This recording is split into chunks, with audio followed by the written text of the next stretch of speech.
We have a jam-packed show for you today as we do an all AFC East special. First, we're going to preview the upcoming battle between the Buffalo Bills and the Miami Dolphins. Then we're going to have a special guest, Nick Baggs, to break down why the Bills are off to such a great start. Then we're going to change the pace a little bit and take a special look at how green screens are changing sports production. You already know what time it is. It's Full Sail Live. Welcome into Full Sail Live. I'm your host, Steve Brennan. The AFC East has become one of the most exciting divisions in football. Gone are the days of the New England Patriots sitting on top of the throne.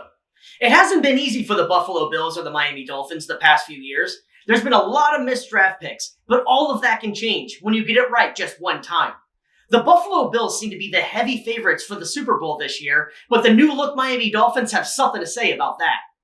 With the 7th pick in the 2018 NFL Draft, the Buffalo Bills select Josh Allen, quarterback, Wyoming.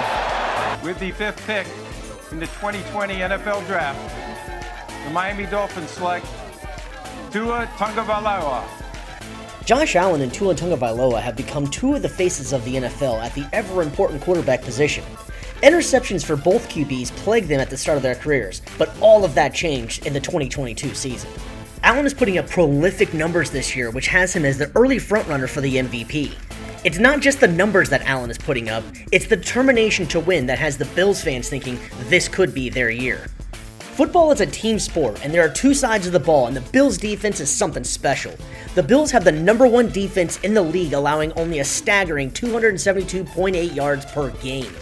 The Bills' defense is going to be in for a test as it heads down to Miami. The Dolphins have two of the most electric players in the game in Tyreek Hill and Jalen Waddle.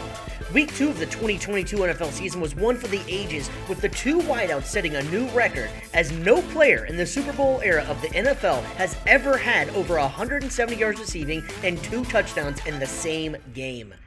The Miami Dolphins and the Buffalo Bills have played each other 116 times, with the Dolphins leading the series at a record of 61, 54, and 1.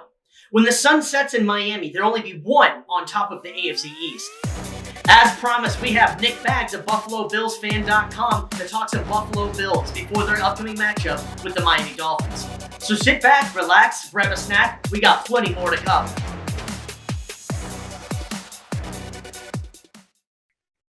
We'd like to welcome in Nick Baggs of BillsFans.com. How you doing today, man?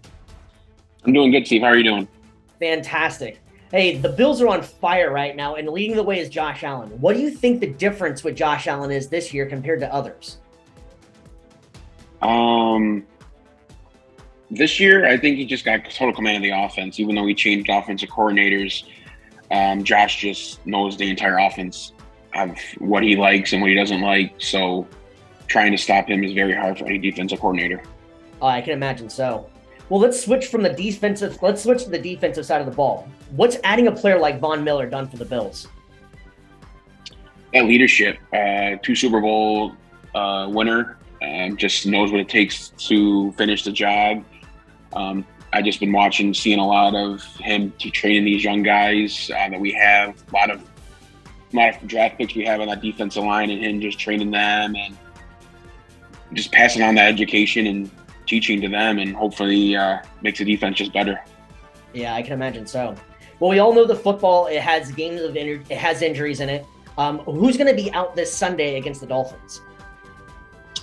As of right now, it was just released that we lost Micah Hyde for the year, so he will not be playing. Our Pro Bowl safety got hurt in the end of the game last week, and we are out our starting cornerback, Dane Jackson, who had a traumatic injury and was basically ambulance off the field on Monday night, which was a very scary scene. And he's not playing, and we lost Ed Oliver, another first-round pick on our defensive line. So 3 starters on our defense are missing the game this weekend. Well, the Dolphins had an amazing comeback in the 4th quarter against the Ravens. What are some of the keys to victory against the Dolphins? The same thing doesn't happen to you guys. Well, you brought up Von Miller. I think it always pressure on the quarterback. You can't just let him sit back there and throw deep to these wide receivers that he had. That's how they came back against the Ravens.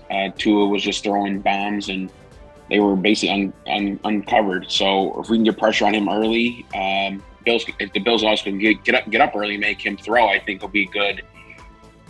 I think the big key for both teams is they don't want both these offenses with the ball. So I think they either try to slow the game down, first downs, and just try to keep both offenses off the field. So it's gonna be a close game. All right, so when it's all said and done, there's gonna be one up top of the AFC East. Who's it gonna be? Of course, it's gonna be the Bills. I think this weekend is a huge turning point. It's a divisional game. It's for the division lead right now. Whoever wins this game, so it's a big one Sunday. All right, what's the final score? What you got? I'm gonna say 28-21 Buffalo. Sounds like a good game. Well, thank you very much for your time, Nick. Next up, we show how green screens are changing the way sports are covered. This is Full Sail Live. Welcome back into Full Sail Live. I am Steve Brennan. We're going to change the pace a little bit and talk about some technology that is changing the way we view sports and television. Green screens create illusions behind you and all around you as you're in a stationary position. Green screens can take an ordinary picture or video and turn it into something completely different. Now, not all green screen effects are as smooth as this first video. Temperatures in fact, in the some are just downright 30s funny in to the see. high desert. Oh, I'm going to have to change. Look at this. Oh no. Oh, no. I thought it was light enough. Do we have another camera? Like, can we turn this one around? Dressed by Chris Burrows. Oh my God, it's like swimming. It's intense. As much as I would like to think of myself as a professional, I sometimes too have to eat some humble pie. I have been hit with the green screen cutting off half my legs and made them look super skinny. The beauty of the green screen is that you can go places that you've never been before right from the comfort of your own home. Let's say you want to broadcast from Fenway Park. Just like that, we're there. Let's say you want to broadcast from the stars. Just like that, we're there. The technology for green screens are only getting better, and I, for one, can't wait to find out what the next technology is for green screens. Well, ladies and gentlemen, that's all the time we have. Join us next week as we examine the college football weekend and week 3 of the NFL. Thanks for stopping by, and we'll catch you on the flip side.